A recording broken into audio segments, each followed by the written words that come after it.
लोग अपने रिचार्जेस को बढ़ाते जा रही है और कंपनीज का कहना ये है कि उनका प्रॉफिटेबिलिटी कम रहा है, प्रॉफिट मार्जिन कम रहा है, जिसके वजह से दोस्तों इंडिया में आए दिन जो है नेटवर्क सर्विस प्रोवाइडिंग कंपनी जो है अपने रिचार्जेस को, मोबाइल रिचार्जेस को दाम जो है, प्राइस जो है, टैरिफ जो है बढ़ाती ही जा रही है। तो ऐसा क्यों हो रहा है?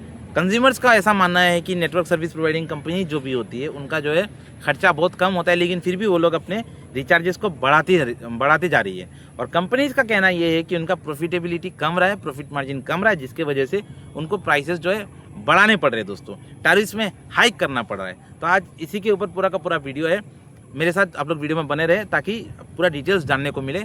चलिए वीडियो में हम लोग आगे बढ़ते हैं। सबसे पहले बात करते हैं कि मोटे तौर पे एक नेटवर्क सर्विस प्रोवाइडिंग कंपनी को क्या क्या खर्चा चाहिए होता है अपने सर्विसेज को ऑपरेट करने के लिए।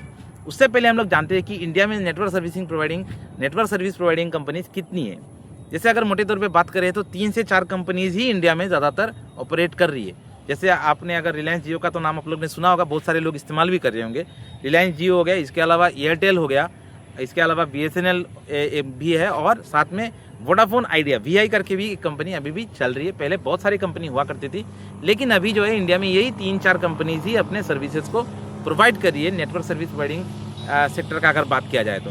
तभी बात करते हैं कि मोटे तौर पे इन सारे कंपनीज का क्या क्या खर्चा रहता है दोस्तों। सबसे पहले देखिए दोस्तों, ये लोग इंफ्रास्ट्रक्चर में जो है अपना खर्चा करते हैं। अभी इंफ्रास्ट्रक्चर में खर्चा करते हैं मतलब अगर बोले तो मैं मोटे तौर पे अगर आप सरल भाषा में आप लोगों को बताना चाहूँ तो जैसे कि मान लीजिए आपको जो सर्विस मिल रहा है, सर्विस मिलने से पहले उनको कुछ इंफ्रास्ट्रक्चर, कुछ सामान चाहिए होता है, कुछ चीज़ें चाहिए होती है जिसके माध्यम से आपको जो है मोबाइल में आपको नेटवर्क मिलता है।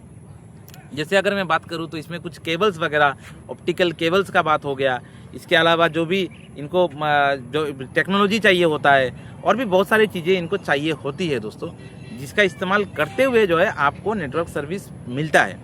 तो सबसे पहले ये लोग अपने इंफ्रास्ट्रक्चर में जो है इन्वेस्ट करते हैं। आज से अगर कुछ साल पहले का बात करें तब इतना ज़्यादा इन्वेस्टमेंट नहीं चाहिए होता था, क्योंकि तब 3G का ज़माना था, यहाँ तक कि 2G का भी ज़माना था। लेकिन अभी जो है दोस्तों 5G का ज़माना आ गया है। तो 5G में आपको ताकि डाटा बेहतर मिले, आपको नेटवर्क बेहतर मिले, आप इंटरनेट का इस्तेमाल ज़्यादा फास्ट कर पाए, इस वजह से जो है कंपनीज 5G में ज़्यादातर इन्वेस्ट कर रही है और 5G को का सर्विस आपको प्रोवाइड करने के लिए उनको 5G का भी बहुत सारा इंफ्रास्ट्रक्चर सेटअप करना पड़ रहा है दोस्तों।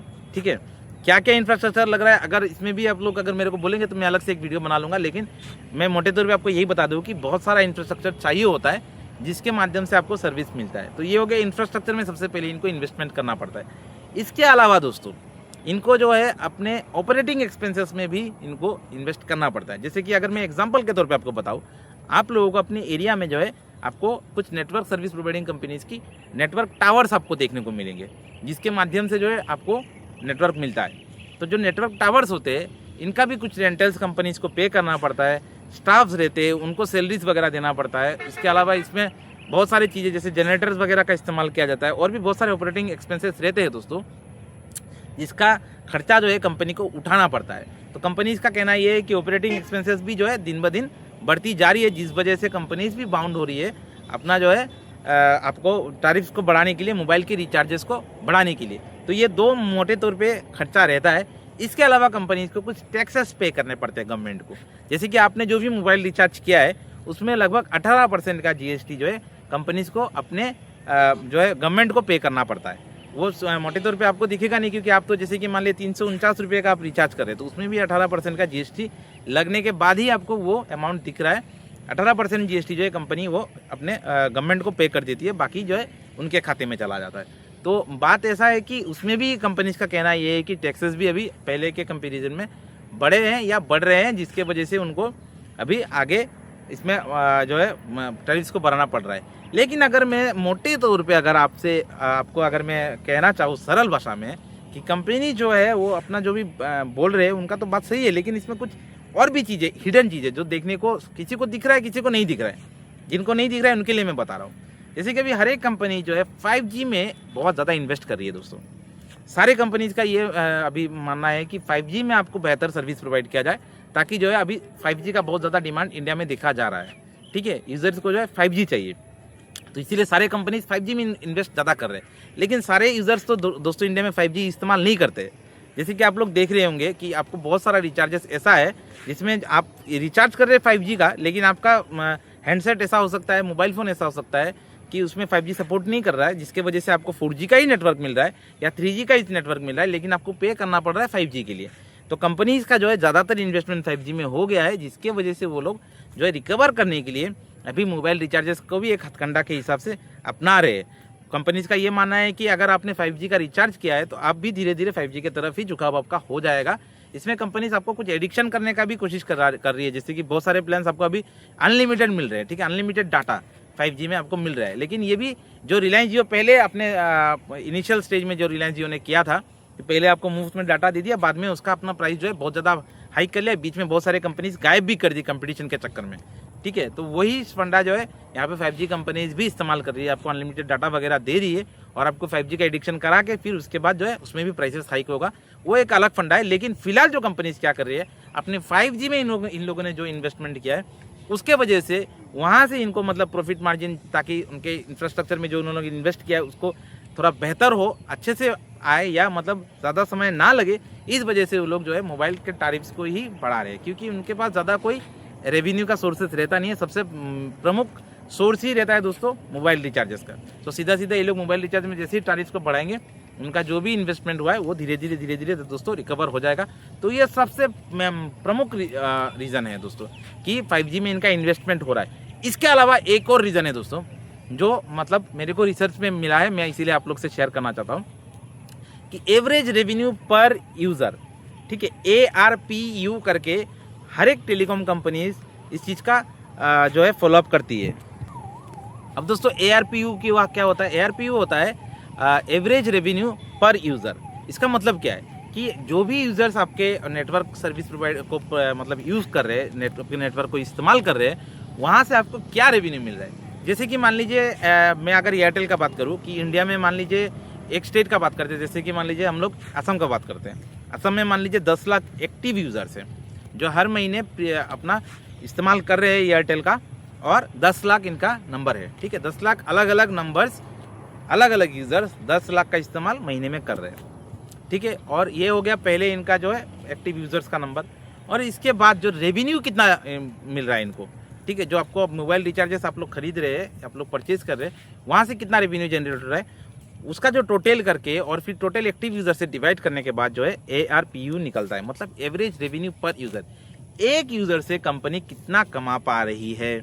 तो हर एक कंपनी का यही उद्देश्य है कि ज़्यादा से ज़्यादा एवरेज रेवेन्यू पर यूज़र लिया जाए, और ये तभी संभव है जब ज़्यादा से ज़्यादा एक्टिव यूज़र्स आपके साथ जुड़े रहे, आपका सर्विसेज को इस्तेमाल करते रहे। इसीलिए आप लोग ने नोटिस किया होगा कि जैसे ही आपका रिचार्जेस समाप्त हो जाता है या समाप्त होने का समय आ जाता है, तब आपको बहुत सारे मैसेजेस मिलते हैं, कॉल्स मिलते हैं, यहाँ तक ईमेल्स भी भेजा जाता है कि आपका रिचार्ज खत्म हो जा रहा है, आपका आउटगोइंग बंद हो जाएगा, इनकमिंग बंद हो जाएगा, तो आप अपना रिचार्ज कर लीजिए। ये लोग इसीलिए करते हैं ताकि आप अपना जो है एक्टिव यूज़र को ये लोग बरकरार रखे, ठीक है।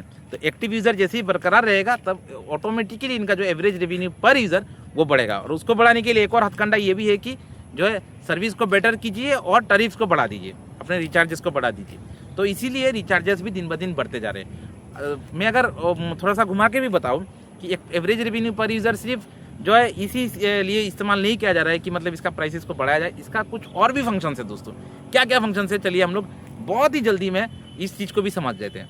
जैसे कि देखिए दोस्तों, जैसे ही एवरेज रेवेन्यू पर यूज़र एक कंपनी का ज़्यादा होता है तो कंपनी को क्या समझ में आता है, जैसे कि वो लोग अपने पिछले साल के जो डाटा रहता है उसके साथ वो लोग कंपेयर करके देखते कि इस साल कितना एवरेज रेवेन्यू पर यूज़र आ रहा है, कितना ग्रोथ हो रहा है। उससे कंपनी को अपने ग्रोथ के बारे में पता चलता है कि हमारा ग्रोथ कितना हो रहा है और आगे हम लोग कितना ग्रोथ कर सकते हैं, कितने एक्टिव यूज़र्स तक हम लोग पहुँच सकते हैं, एवरेज रेवेन्यू पर यूज़र हम लोग कितना तक पहुँच सकते हैं। ये सबसे पहला बात फ्यूचर फोरकास्टिंग हो जाता है सेल्स का।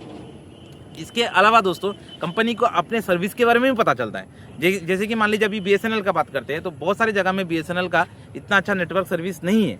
अगर अच्छा नेटवर्क सर्विस प्रोवाइड नहीं करेगी कंपनी तो यूज़र्स क्या करेंगे, दूसरे सर्विस प्रोवाइडर की तरफ शिफ्ट करते हैं, ठीक है। जैसे आप लोग को पता ही होगा, अगर मैं मतलब शॉर्ट में अगर एक इंसिडेंट बताऊँ, जैसे कि जो मुकेश अंबानी साहब के जो बेटे हैं, ठीक है, उनका जब शादी हुआ था रिसेंटली, तब क्या हुआ था, उसके बाद अचानक से जो है टैरिफ्स बढ़ना शुरू हो गए थे। तो बहुत सारे लोगों को ये लगा था कि शादी में बहुत ज़्यादा इन्वेस्टमेंट किया है अंबानी फैमिली ने, जिसके वजह से जो है टैरिफ्स को यहाँ पे बढ़ाया जा रहा है। तो लोग क्या कर रहे थे, BSNL की तरफ बहुत सारे लोगों ने शिफ्टिंग किया था।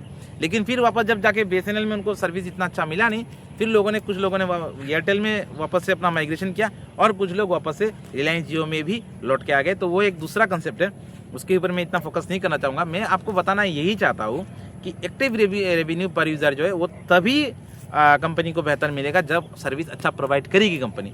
तो जैसे ही उनको अपना ARPU ज़्यादा दिखेगा तब उनको पता चलेगा कि हमारा सर्विस भी बेटर है, और अगर कम दिखता है तो कंपनी को ये पता चल जाता है कि सर्विस में और भी सुधार लाने की ज़रूरत है, सबसे पहला बात। और दूसरा बात जो है, ग्रोथ कितना कर सकते हैं, फ्यूचर में कितना ग्रोथ कर सकते हैं, अभी कितना ग्रोथ हम लोग ने किया है, पिछले साल हम लोग ने कितना ग्रोथ किया था, ये सारे चीज़ें जो है एवरेज रेवेन्यू पर यूज़र से पता चल जाता है। इसीलिए कंपनी जो है एवरेज रेवेन्यू पर यूज़र को ज़्यादातर फोरकास्ट करती है, ज़्यादातर देखने का कोशिश करती है दोस्तों।